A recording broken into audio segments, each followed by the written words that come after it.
तो दोस्तों मैं बात कर रहा हूँ एक रीज़न के बारे में। जैसा मैंने आपको कहा था कि क्या रीज़न है जिसकी वजह से ये कंपनी दूसरी कंपनी से अलग है।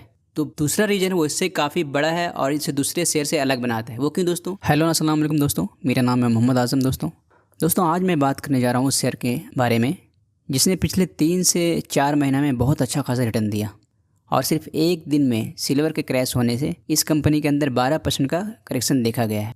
लेकिन दोस्तों ये 12% करेक्शन जो हुआ है ये लॉन्ग टर्म इन्वेस्टर के लिए एक अपॉर्चुनिटी लगता है। वो क्यों दोस्तों, मैं आगे इस वीडियो में बात करूँगा। और दोस्तों ये जो करेक्शन हुआ है ये करेक्शन ऐसा नहीं है कि कंपनी के अंदर कोई मेजर प्रॉब्लम है या फिर कोई बड़ा प्रॉब्लम हुआ है इंटरनल जिसकी वजह से ये शेयर इतना करेक्ट हुआ है। तो दोस्तों वीडियो को पूरा देखिएगा और मेरे इस छोटे से एफर्ट के लिए वीडियो को लाइक कीजिएगा दोस्तों। और अगर पहली बार आप इस चैनल पर आए हैं तो दोस्तों प्लीज़ हमें सपोर्ट करने के लिए चैनल को सब्सक्राइब कीजिएगा दोस्तों। तो दोस्तों सिल्वर के क्रैश होने से इस शेयर का क्या लेना देना। तो दोस्तों आपको ये जानना चाहिए, मैं जिस शेयर के बारे में बात करने जा रहा हूँ उस शेयर का नाम है हिंदुस्तान जिंक। और हिंदुस्तान जिंक जो है वो सिल्वर का सबसे मेजर प्रोड्यूसर है इंडिया में। यही वजह है कि जब सिल्वर ETF क्रैश हुआ या फिर कह सकते हैं एक बड़ा करेक्शन हुआ है तो उसका मेजर इम्पैक्ट इस शेयर पर पड़ा है। लेकिन इस करेक्शन के बाद भी दोस्तों कंपनी का जो वैल्यूएशन है वो भी महंगा है। वो किस तरह दोस्तों कि कंपनी का जो डिस्काउंटेड कैश फ्लो मॉडल के हिसाब से जो इसका शेयर का प्राइस होना चाहिए था वो 72% कम होना चाहिए था। यानी कि 72% ये महंगा है अपने डिस्काउंटेड कैश फ्लो के हिसाब से। यानी कि फ्यूचर में जो पैसा हम कमाएंगे इस शेयर से उसकी आज की अगर वैल्यूएशन की जाए तो वो अपने बुक वैल्यू से 72% महंगा है। हालांकि अगर इसकी प्राइस टू अर्निंग रेशियो इसी पेयर से कंपैरिजन करें तो इसकी पेयर्स की जो प्राइस टू अर्निंग रेशियो है वो 36 है, जबकि इस कंपनी की प्राइस टू अर्निंग रेशियो कितनी है 22। लेकिन इन सब के बावजूद दोस्तों हमें इस शेयर के अंदर क्यों अपॉर्चुनिटी दिखती है और वो क्यों और कैसे, तो चलिए उसके बारे में बात कर लेते हैं। सबसे बड़ा रीज़न है ये कंपनी फंडामेंटली स्ट्रॉन्ग कंपनी है। वो क्यों दोस्तों, और जो शेयर का जो करेक्शन हुआ है वो ऐसा नहीं कि इसके बिजनेस मॉडल वीक है या फिर कंपनी के अंदर कोई मेजर प्रॉब्लम हुई है, बल्कि जो सिल्वर का जो प्राइस का सेंटीमेंट है उसकी वजह से इसके अंदर करेक्शन हुई है। तो लॉन्ग टर्म इन्वेस्टर के लिए ऐसा कोई प्रॉब्लम नहीं है, मेजर प्रॉब्लम नहीं है जिससे वो इस शेयर को अवॉइड करें, या कोई ऐसा वैलिड रीज़न नहीं है जिसकी वजह से इस शेयर में हम ना घुसें। तो जैसा मैंने आपको कहा था कि जो इसका जो कंपनी का जो बैलेंस शीट है वो काफ़ी मजबूत है। बैलेंस शीट जब हम किसी कंपनी की देखते हैं तो सबसे पहले उसका हम डेट लेवल नापते हैं। आपने अगर वॉरेन बफेट की लॉजिक पढ़ी होगी कि किसी बिजनेस में अगर हम इंटर कर रहे हैं तो सबसे पहला जो मेजर रीज़न है वो क्या देखना चाहिए, वो डेट टू इक्विटी रेशियो देखना चाहिए। तो कंपनी की डेट टू इक्विटी रेशियो जो है वो ऑलमोस्ट नेग्लिजिबल है, यानी कि 0.298। यानी हर ₹1 के इक्विटी के लिए इसके पास डेट कितना है 0.29, यानी 30 टाइम्स आप कह सकते हैं। थोड़ा सा मैं आपको बता दूं कि दोस्तों जो नए लोग हैं और जो फाइनेंशियली बैकग्राउंड से नहीं हैं, ये डेट टू इक्विटी रेशियो क्या होता है। मिसाल के तौर पर आपके पास 10 लाख की एक कार है और 20 लाख का एक फ्लैट है, तो कितना हुआ 30 लाख, और 10 लाख कैश है तो 40 लाख आपके पास हो गया। तो ये आपका एसेट हुआ। और आप इस 40 लाख में जो आपका 10 लाख का कार है उस 10 लाख का कार के लिए आपने 10 लाख बैंक से कर्ज लिया था और 5 लाख आपने लोगों से कर्ज लिया था, अपने फैमिली से, कजन से, किसी से भी, तो 15 लाख हो गया। तो बचा कितना, 40 अगर 15 घटाते तो कितना बचा है 25 लाख। तो यही आपकी 25 लाख इक्विटी है।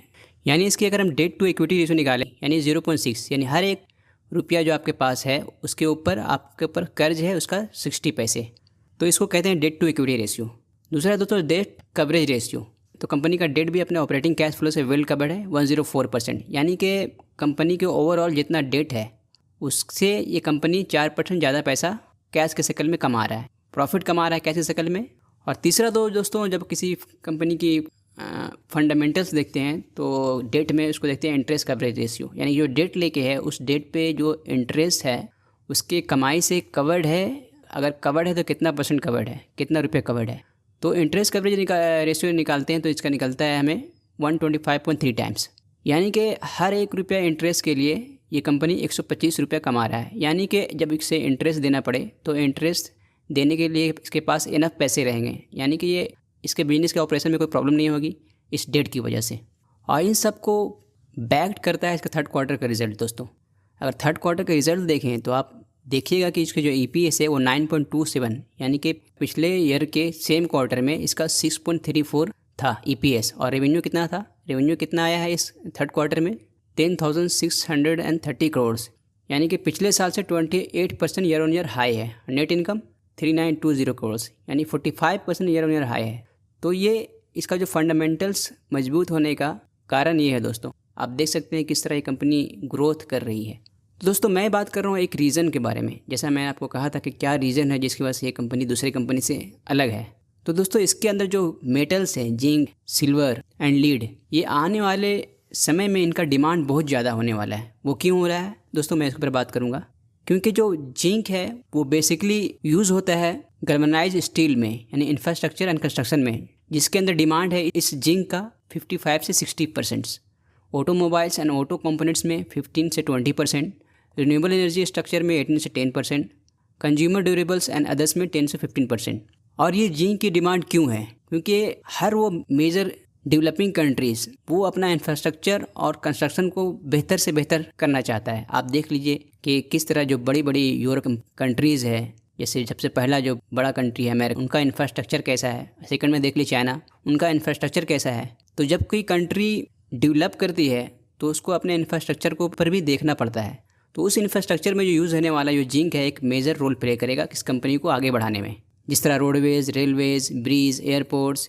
और दूसरा जो जिंक यूज़ होगा वो किस में होगा? ईवीज़ और व्हीकल्स प्रोडक्शन में। आप देख सकते हैं किस तरह इलेक्ट्रिक ईवीज़ में हर एक कंट्री एक दूसरे को पीछे करने के पीछे पड़ा हुआ है। आप देख लीजिए किस तरह कंपनी जो है चाइना की BYD कंपनी टेस्ला को बीट कर रही है। तो दूसरा जो इसमें जो मेटल है दोस्तों वो है लीड। और इस लीड का यूज़ होता है वो बैटरीज़ बनाने में, ऑटोमोबाइल की बैटरीज़ में, इन्वर्टर, UPS, टेलीकॉम में, इसमें 80 से 85% यूज़ होता है लीड। और ये बैटरी क्यों ज़रूरी है दोस्तों कि जितना भी जो इलेक्ट्रिक व्हीकल्स जो प्रोड्यूस होगा उसमें वो बैटरी बनाने का काम आएगा और उस बैटरी में ये लीड का इस्तेमाल होगा, जिसका डिमांड 80 से 85% है।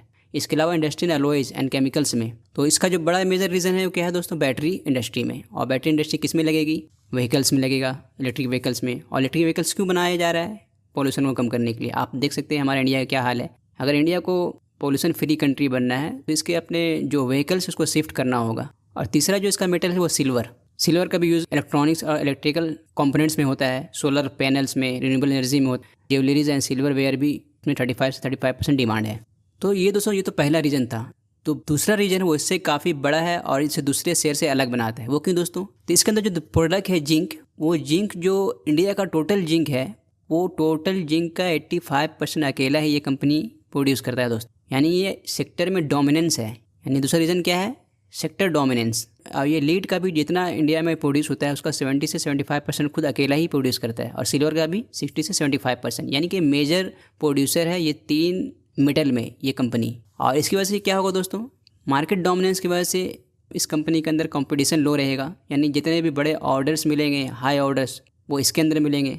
और इस हाई ऑर्डर्स की वजह से हाई प्रोडक्शन होगा। इस हाई प्रोडक्शन की वजह से हाई प्रॉफिट होगा और हाई प्रॉफिट इन्वेस्टर को अट्रैक्ट करेगा। और उस इन्वेस्टर के आने से कंपनी का शेयर प्राइस का डिमांड बढ़ेगा। डिमांड बढ़ेगा तो इसका शेयर का प्राइस ही बढ़ेगा और इससे आपको और हमको सबको फ़ायदा होगा। तीसरा रीज़न है दोस्तों diversification and strategic future metals. ये एक बड़ा रीज़न है। क्यों दोस्तों? क्योंकि दोस्तों जैसा आपने देखा कि सिल्वर का प्राइस क्रैश हुआ और कंपनी के अंदर एक दिन में 12% का करेक्शन हुआ। तो अगर ये कंपनी अपने बिजनेस को डाइवर्सिफाई करती है, यानी सिर्फ 3 मेटल्स के अंदर नहीं रहती, तो इसका जो शेयर का जो प्राइस कभी किसी सेंटिमेंट की वजह से जो गिरता है वो इसका इफेक्ट कम पड़ेगा कि ये कंपनी ऑलरेडी दूसरे कमोडिटीज़ में घुस रही है बियॉन्ड जिंक, सिल्वर और लीड में, critical minerals like potash, rare earth and tungsten में, और स्पेशली उस मेटल्स में जो यूज़ होती है टेक और क्लीन एनर्जी में दोस्तों। तो दोस्तों ये रहा एक छोटा सा वीडियो जो मैंने अपनी ओपिनियन बताई। आपको क्या लगता है आप बताइए, क्योंकि जब बिजनेस का डिमांड इंक्रीज़ होगा तो कंपनी का अर्निंग भी इंक्रीज़ होगा, और कंपनी का जब अर्निंग इंक्रीज़ होगा तो इसका इवेंचुअली इसका शेयर प्राइस भी इंक्रीज़ होगा, जो मुझे और आपको बेनिफिट देगा, जिसकी वजह से शेयर होल्डर को बेनिफिट मिलेगा। तो आप क्या कहते हैं? आप अपना ओपिनियन जरूर कमेंट करें इस वीडियो में। आपका ओपिनियन का इंतजार रहेगा और वीडियो को प्लीज़ शेयर करें दोस्तों। Thank you.